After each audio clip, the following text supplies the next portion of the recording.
So this is the Year 10, Unit 3, the double award higher paper for the sample assessment materials. This is what they released before there was any exams.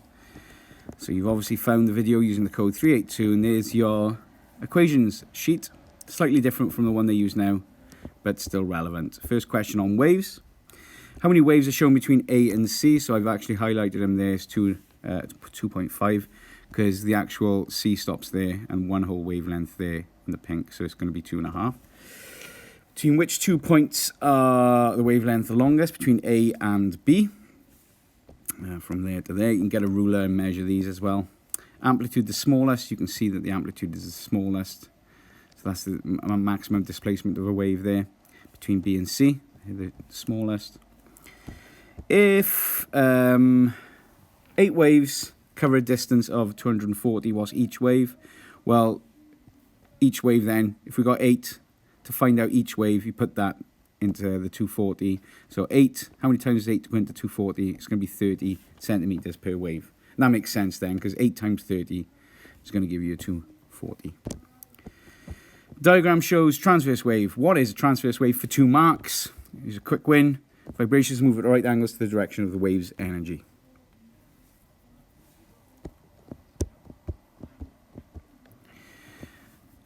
Then we've got this question all about home insulation. So there's lots of things. It's almost like one of those spot the difference pictures, but you've got something different happening each time. So you can see that these both got loft insulation, but this one hasn't, so it releases more energy through the roof. It says there no insulation. And then these two are just single glazed. And this one's got double glazing, so again releases less less energy. So it's all about spotting now that in these questions. So it's worth 3 marks.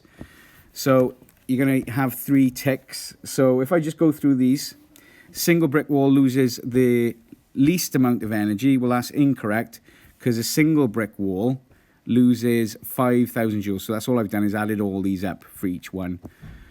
So we can see this actually loses the most energy, so that statement is incorrect.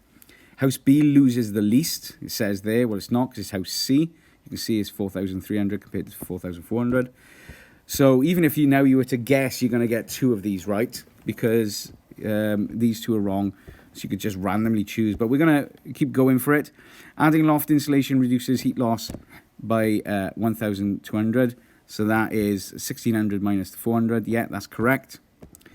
And then we've got, before house C had its cavity walls filled with foam, it was losing 5,600. And what I've done there is just kind of worked it out. That was correct. The most effective method of reducing energy loss in the home is loft insulation. I said is double glazing. I've said that's incorrect, because it's loft insulation is going to save the most energy there. And then if house C had double glazing installed, its energy would be reduced. So again, you can work this out just using the figures. Oops, didn't want to do that. Just using the figures that's given to you up there. So a lot of work involved for 3 marks there.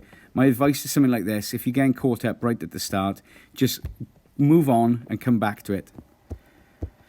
Because you got a couple of quick wins now. Process through brick walls, because brick walls are solid. It's going to be conduction. Through the attic, it's going to be conduction and convection. Then you've got explain how loft insulation reduces. So with the foam, we use loft insulation, is going to trap pockets of warm air.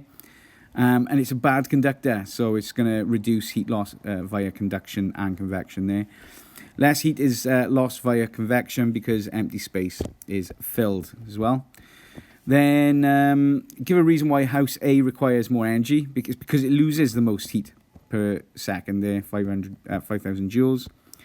And then this question that pops up every time is why is it good for the environment? Well, less energy required to heat the house means less fuel, less CO2 and SO2, less of this, less contribution towards global warming.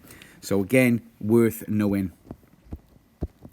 Down now to question 3, which is on satellites. A little bit of blurb there.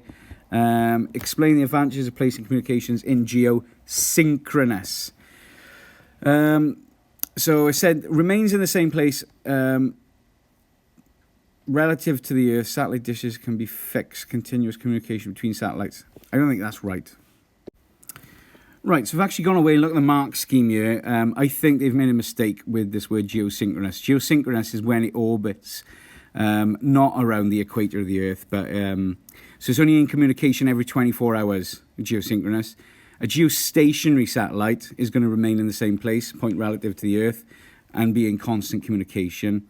So when I wrote this, which would have been about more than that now, maybe 4 or 5 years ago,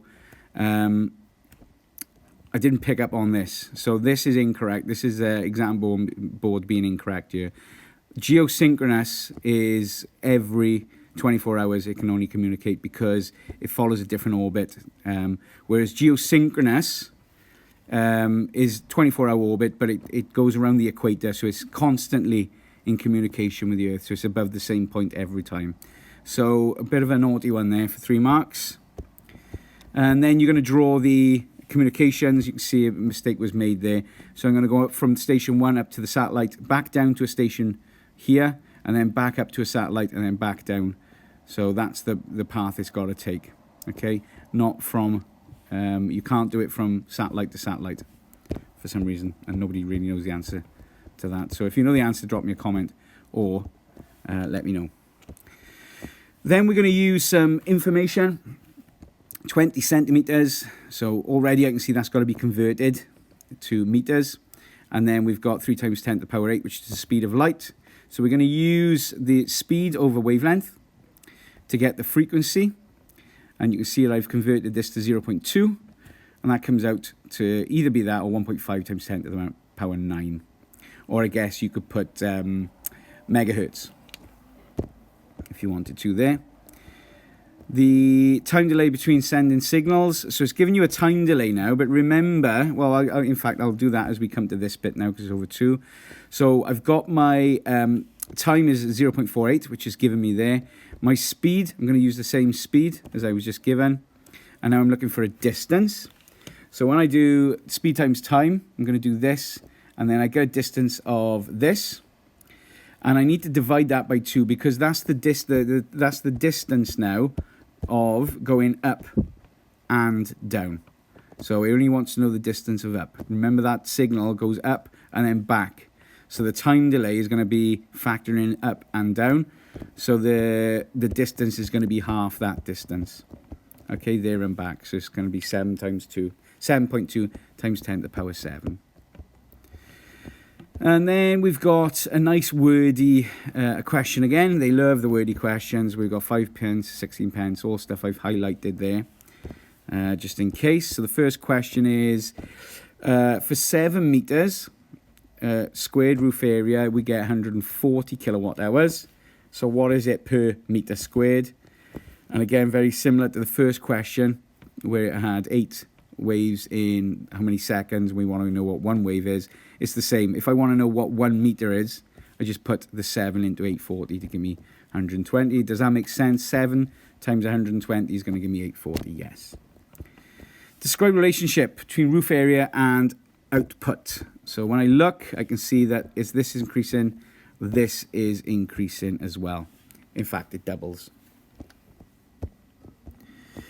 House holder installs 28 meters square of panels, and they use 3,000 themselves.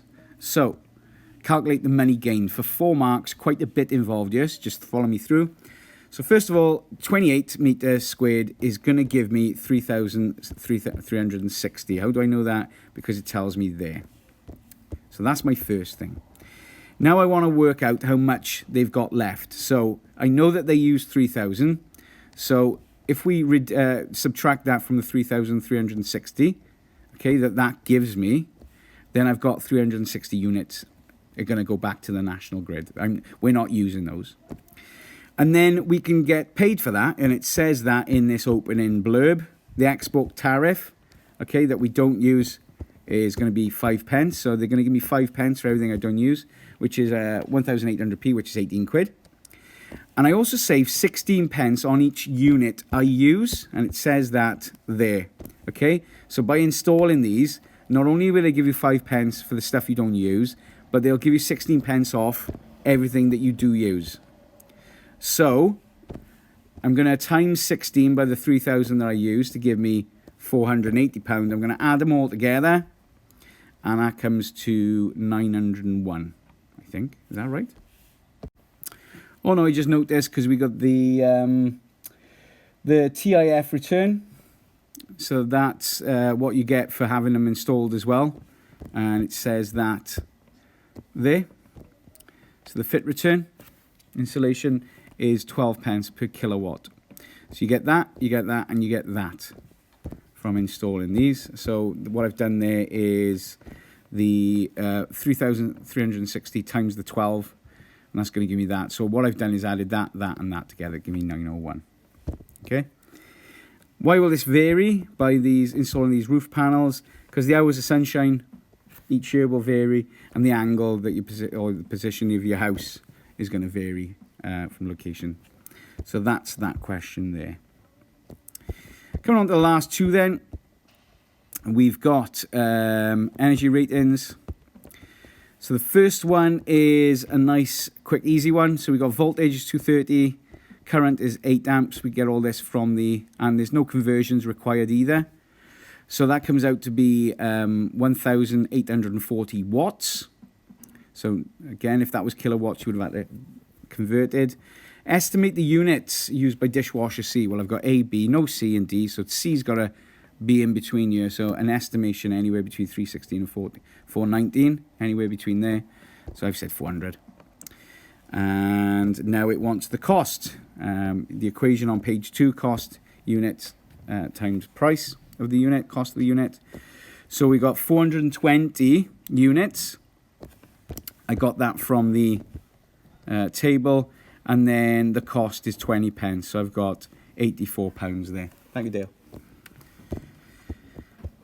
And then we come on to this question.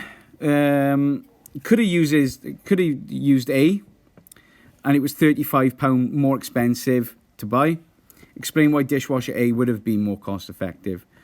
Well, in order to do that, we're going to say because A uses half the energy, 210 compared to 420, it's going to be half the price, which goes from 84 now down to 42. It's been a long day. But it only costs £35 more. So I'm saving £42, but I'm initially spending £35 more. So already I'm saving £7. And once I've got it, it'll just keep saving me £42 each year then. So that's why it's more cost effective to get dishwasher A, which is higher rated. And then we've got a 3-mark question using the other bit to this equation, because you'll find cost, units, and price wrapped up with the this one. Units used equals power times time.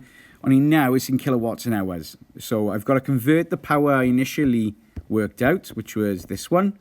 I've got to convert that now to kilowatts. And to do that, you can use Be Smart, Mate, Stop Being Done. So I'm going from I'm going from small to big. So I divide by 1,000. That's right. So it comes to 1.84. And then I've got the number of units there. Units used, 420. And that's going to give me the time. So 228 is my time. 228.3 hours. That's that question. And then the last question is a 6-marker on the standard test circuit. And I've got my ammeter, my voltmeter, which measures voltage, and that's in parallel over the diode. And then I've got my variable resistor. Set the variable resistor to maximum setting. That's to stop the current flow. So when you take readings now, it's going to be 0, 0. Then measure the current with an ammeter and voltage with a voltmeter. Adjust the variable resistor incrementally to gain chosen values for the voltage, which is going to be an independent variable. Remeasure the current, repeat the series of voltage values, and then record into a table. Use this equation to calculate resistance, and then reverse the power supply or flip the battery. It's going to get you close to your 6 marks there. And then you've got this graph which represents the diode. And don't forget, you've got a choice here, and I'm just going to draw this on you at the end of the video, that you can either have a diode. Let's do this now quickly. So the diode, you're going to be asked for a diode, and the graph looks like that. or you could be asked for a filament lamp where the graph looks like that, or you could be asked for a fixed resistor where the graph looks like that. So thank you for watching, and I hope you've got something from this video, and good luck.